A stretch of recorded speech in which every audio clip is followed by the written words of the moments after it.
Hello મિત્રો, hello એક્સપિરિયન્સમાં એક આજની વાત, આજનો વ્લોગ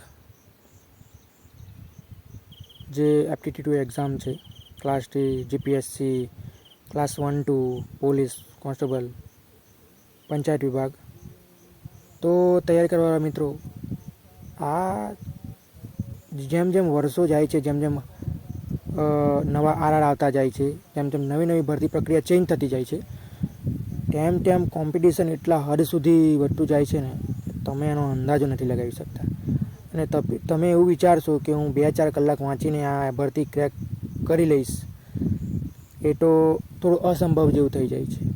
હા, તમે 2-4 કલાક વાંચીને તમે ક્રેક કરી શકો છો, પણ પછી તમારે ભરતીની રાહ ના જોવી પડે. તમારે ભરતી હોય કે ના હોય, તૈયારી ચાલુ જ કરી દેવી પડે. અને જ્યારે ભરતી નજીક આવે ત્યારે નોકરી ધંધો છોડીને એમાં 100% 8 થી 12 કલાક તમારે આપવા પડે. છેલ્લા 3 મહિના તો આપવા જ પડે. અને ભરતી આવે કે ના આવે, પહેલેથી જ તૈયારી ચાલુ કરી દો. જેનો સિલેબસ હોય એ યુટ્યુબમાં મળી જાય છે તમને.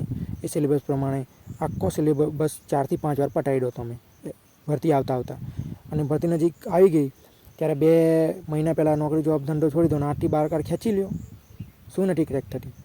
પહેલાં કરતાં તો તમને સારું રિઝલ્ટ મળશે. તો બધું આવું છે મિત્રો, બધી નાની નાની વાતને ઘણું બધું જોવાનું હોય છે. પછી થોડા ઘણા માર્ક માટે રહી ગઈ, મારા માર્ક નથી આવતા ટેસ્ટમાં, પેપરમાં, તો બધું જોવાનું હોય છે મિત્રો. એક્સપિરિયન્સ બોલે છે એટલે કહું છું, ખોટી વાત હું કોઈને કહેતો નથી ને હું નથી કરવાનું કોઈ વાત. જે મારી સાથે બન્યું છે, જે મેં ભૂલ કરી છે, એ તમે ના કરો એટલા માટે તો હું વ્લોગ શૂટ કરીને તમને સમજાવવા માગું છું.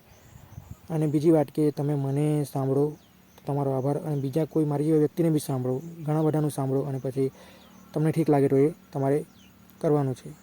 બસ મારો એટલો જ તાત્પર્ય રહે છે મિત્રો, જે મેં જે પાસ્ટ યરમાં તૈયારીમાં ભૂલ કરી એ તમે ના કરો. એટલે હું તમને ચેતવું છું. અને નસીબ સારા હશે તમારા, અને મહેનત તમારી વધારે હશે, તો એવું બની શકે તમે ફર્સ્ટ એટેમ્પમાં જ પરીક્ષાને પાડી દો. એટલે આવું છે મિત્રો, તૈયારી કરતા રહેજો. જય જોહાર.